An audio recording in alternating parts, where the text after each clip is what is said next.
Using CMS in Webflow is pretty easy thing to do. Today I'm going to teach you how you guys can use CMS in Webflow smartly. So for that, as you guys can see, I'm at the Webflow's website. Now here I'll click on this view dashboard.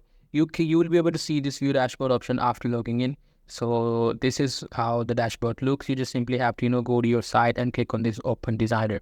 And now Webflow website designer or Webflow website editor will open up. It will just take some time to load. Now this is the Webflow's website designer.